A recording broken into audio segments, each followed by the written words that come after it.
Rev up your engines!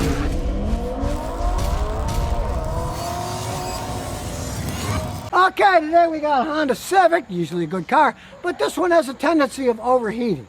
They got it a year ago, they put about 5,000 miles on it, and instead of running a little under halfway, when she drove it up to Indiana, it started going over 3/4. Now, you always look at the obvious things, okay? This has two cooling fans, and when you turn the AC on, they both blow perfectly fine. Now, when it was getting warmer, 3/4, she's driving through Indiana, she turned the AC off, turned the heat on, and the temperature came down some. Your heater core is a small radiator. So, if you ever have a car that's starting to overheat, roll the windows down, turn the heat on, and you see it starts to go down, that tells you one of two things. We're going to figure out which one it is.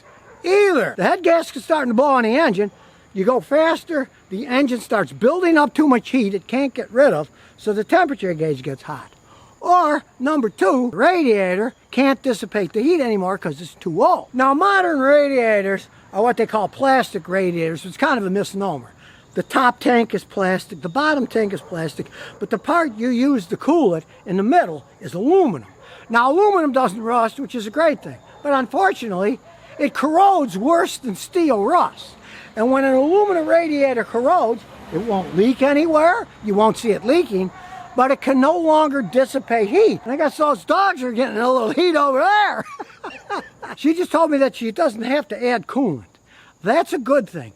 That often tells me it's just the radiator can't dissipate the heat because it's gotten corroded inside. You can't see it. The only way you can see it would be by cutting the radiator in half, then you'd have to buy another radiator. So what we're going to do is we're going to test this, see if the head gasket's leaking. When they start to leak, they often won't burn any coolant yet, but more often, if you're not adding any coolant, you need a new radiator.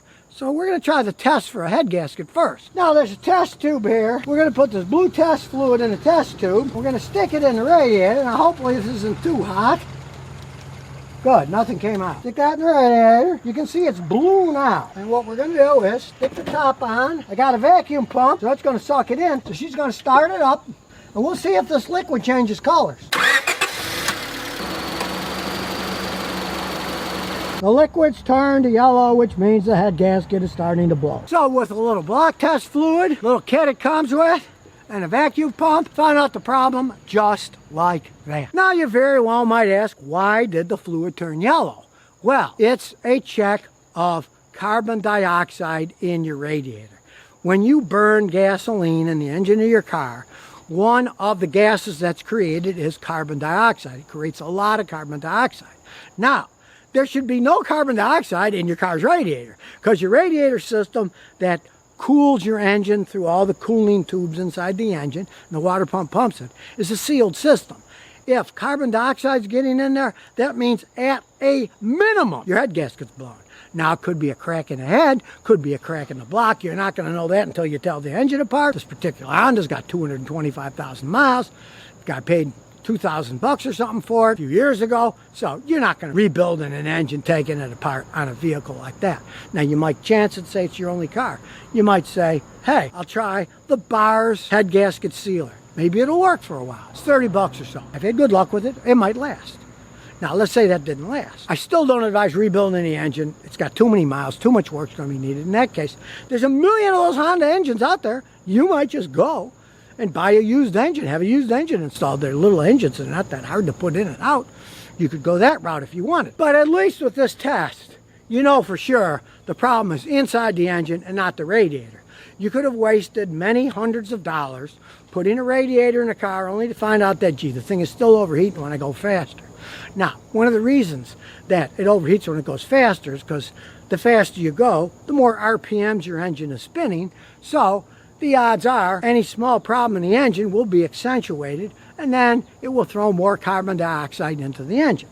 A test like this, hey, it's a perfect thing to do. And let's say you don't trust mechanics. Well, maybe the guy will put something in there, make it turn yellow, la la la. This kit cost me $35. This is my own vacuum pump That costs 35 bucks. You don't have to buy a vacuum pump. You can even suck this with your mouth. It's not sucking any coolant in. It's just, you know, sucking air. You can suck it with your mouth if you wanted. I like doing it professionally with a gauge, but, you know, you could suck it with your mouth and only spend 30-something bucks and then watch it. And if it turns yellow like this, you know there's an internal engine problem, and you're either going to try to seal it, get rid of the car, or have to fix the engine, which costs a small fortune these days. Now you might very well ask, what caused the head gasket to blow? How can I prevent it? Well, I'm going to show you how. First, make sure your cooling fans are working correctly. Turn the AC on full blast. Then as we go under the hood, make sure the fans are blowing. That one's blowing, and that one's blowing. So those are working. If fans aren't blowing, the engine will get too hot. It'll have problems.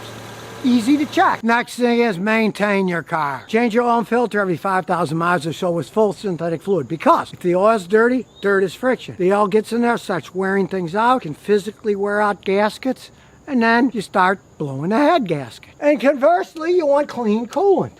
If your coolant is dirty, guess what's going to happen? It's going to corrode. It's going to eat up both the water pump, the head gasket, and the inside of your radiator, causing overheating. Now sure, modern radiators are called plastic radiators, but the top's plastic, the bottom's plastic, but the part that cools it is, as you can see, aluminum. Dirty coolant will corrode aluminum. And even if you say, okay, well, the radiator's just what got corroded, that'll corrode the most because it's the softest aluminum.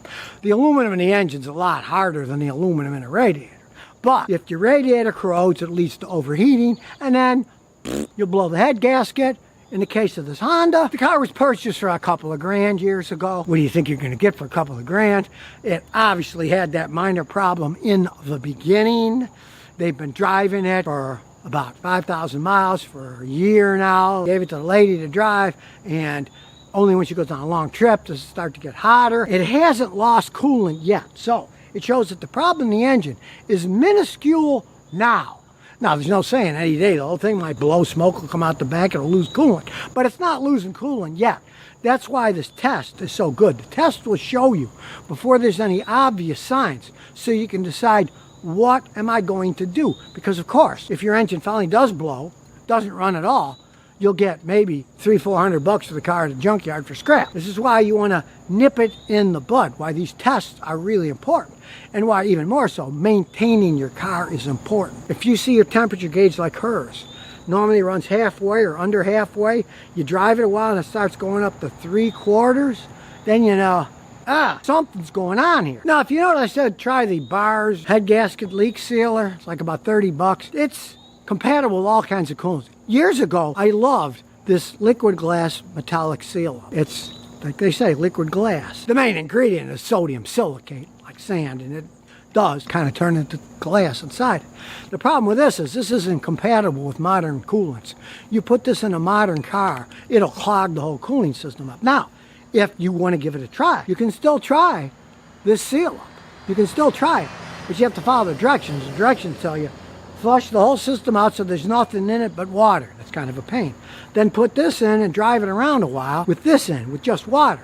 And if it works, and you want to do it when it's not winter, because in the winter, the water would freeze and it would crack your engine, and goodbye engine. But you could do it in the summer. And if you drive it around, say, a week or two with this stuff in, and it seals the leak, then it tells you to empty the system out, then put 50% water and 50% coolant in. You might get lucky and it might hold.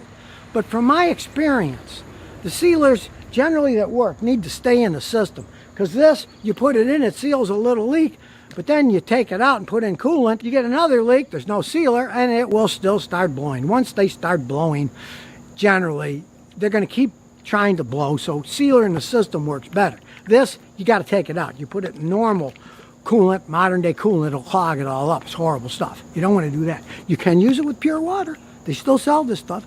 Used to be a company called Cargo. Now they call it something else, but it's the original liquid glass seal up. It's copper. I bought it at an auto parts store. And if you want to go through the trouble of draining the system out, putting in pure water, driving it around a while, if it seals it, hey, it might work for a while. But most people, they're just going to try a conventional sealer that says good for all types of antifreeze.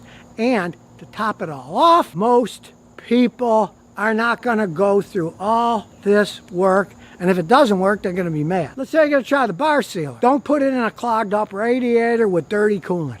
you want to, if it's old coolant, you want to change it out. Now, if you just changed the coolant recently and it's not that old, go ahead and put the sealer in.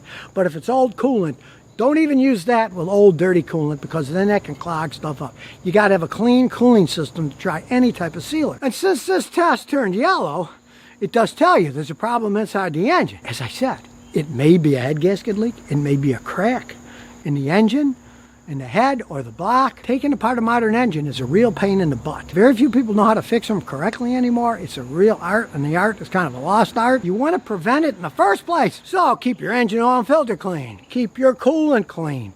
Watch your temperature gauge. If it's normally under half and all of a sudden it's getting to 3/4, see if maybe one of the cooling fans isn't working. Check the thermostat. Thermostats eventually wear out. Sometimes they stick shut, but then the car will overheat like mad. It'll go all the way to H really fast. That's the easy way to figure it out.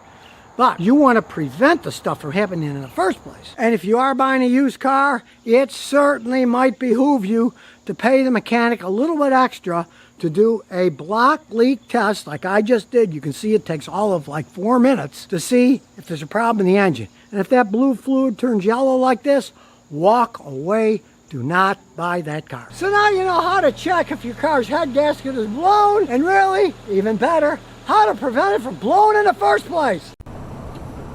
So if you never want to miss another one of my new car repair videos, remember to ring that bell.